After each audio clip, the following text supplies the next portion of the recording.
Hey, what's up, everyone? First off, if you're wondering why this is being recorded in the car, it's way too cold outside for me to do this. I thought I was going to do it outside with some really cool natural scenery. There's some trees, but I can't. Anyhow, so in this video, I want to share with you something that will change your outlook and perception on bad events in life so that you get less affected by them and your performance doesn't drop and you get more pumped up and excited and you get more success in life.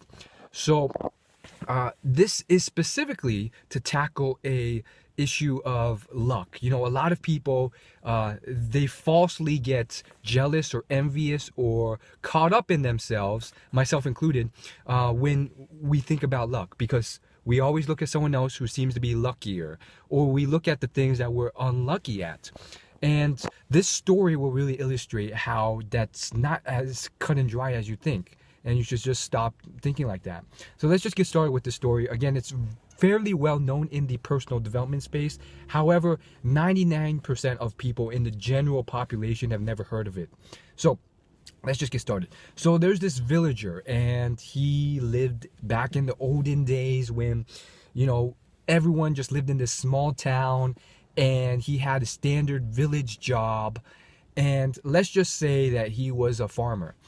So this villager, part of his job requires a horse. In fact, his horse is responsible for the majority of his income. One day he's riding around on his horse, and he gets off the horse, and the horse runs away because he forgets to lock it into place. And he's now devastated. He goes back home to his village, and everyone in the village sees this, and they say, "Man, you're so unlucky. You're so unlucky because now you've lost most of your income because your horse is what brings the bread and butter." Now the villager, he replies, "I don't know if it's really lucky or unlucky.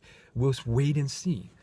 And so it was kind of a mysterious answer, but a few months go by, and sure enough, the horse that ran away returns with a second wild horse. And because his income is dependent on horses, he has now just doubled his income because he got a second free horse. Now this time, all the villagers that had once said he was unlucky comes to him and says, "Man, I wish I was you. You're so lucky, and now you get double the income. You're making more money. Man, you're so lucky." And he replies, "I don't know if that's really lucky or unlucky. We'll wait and see." So he does. He waits and sees. And what happens is, this time weeks go by, and one day his son is riding the horse, and the horse goes wild because it's a brand new horse that hasn't really been tamed completely. And he pushes the boy off, and the boy breaks his legs. And this boy can now not walk. He needs crutches to walk. And all these villagers once again come to him and say, "Man, you're so unlucky. Now your son is crippled. I feel so sorry for you. Man, it must suck to be in your shoes." And this villager responds with, once again, the same phrase, "I don't know if it's lucky or unlucky. We'll wait and see." And so, this time, many months go by. Many. And one day, the country erupts into war. And therefore, they need soldiers. So they recruit every young, healthy man in the village. And you can kind of see where this is going. Everyone is recruited in the village that's a male, except his son.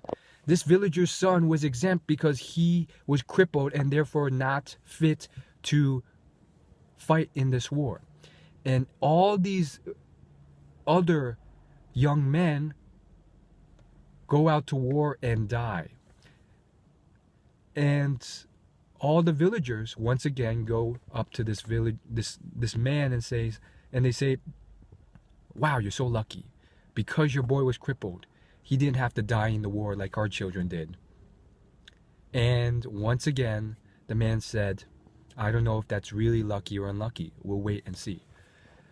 So that's kind of like a hypothetical story. It's a parable. It's not completely realistic. I mean, statistically, not everyone who goes to war dies, but the point of the story remains the same, which is that it really is important to not beat yourself up over what is unlucky, because you don't know if that's unlucky, and you don't want to celebrate your successes too early, because people get caught up in the arrogance of success, and a lot of them end up losing that success very quickly because they're not ready for it. They weren't fully prepared to keep that success, and they started getting lazy. Now I want to apply this to real life stories that really will cement this into your conscious, because I mean, those theoretical parables can only do so much, but if you see real life stories of how this happens, it might just change your world. So the best one I can think of is Warren Buffett. He was rejected from Harvard Business School, and that might seem a bit devastating, but because of his rejection from Harvard, he went to Columbia instead, met his mentor Benjamin Graham, and he developed his entire foundation of his investing style off Ben Graham's specific form of investing called, it wasn't called value investing back then, but it was a very specific form of investing. And the point is, he ended up making billions of dollars, that's with a B, over the course of his lifetime, thanks to that, mentorship at Columbia University. If he had gone to Harvard Business School, he still would have, had a good life, but he might not have become a billionaire, because his whole investment philosophy was based off his mentor. He still would have done well, but he probably would not have done nearly as well. Maybe he wouldn't have ever become a billionaire. So because he's become a billionaire, now he has, donated billions to charitable causes around the world with the Bill and Melinda Gates Foundation, and helped billions of people. So, sometimes in the short term, your successes or failures may not seem that great, or they may seem much greater than they actually are.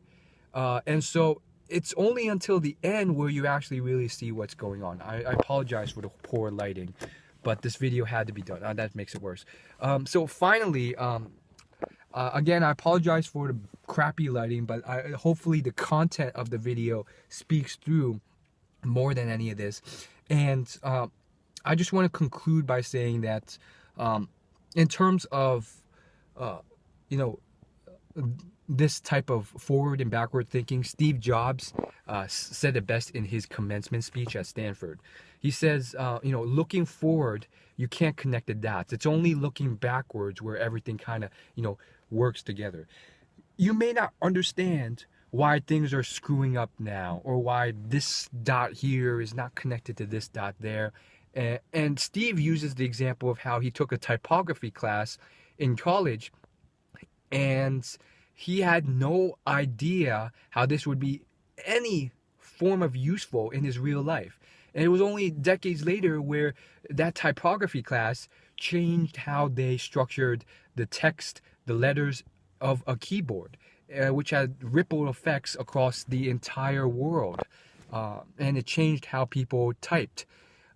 So I'm also a very practical person, so there could be survivorship bias there. There could be, that bias of, this one guy who out of 1,000 who just so happened to have unlucky events turn into really good events. And for the most part, everyone else, those unlucky events stayed unlucky. So I wouldn't say just, assume that they will become better or that they're not unlucky. But what I will say is that the least that I can do, and what maybe you should do as well, is stop wasting time feeling bad for yourself, because it doesn't improve your situation. It just makes you feel worse, oftentimes to a point where it's mentally unhealthy.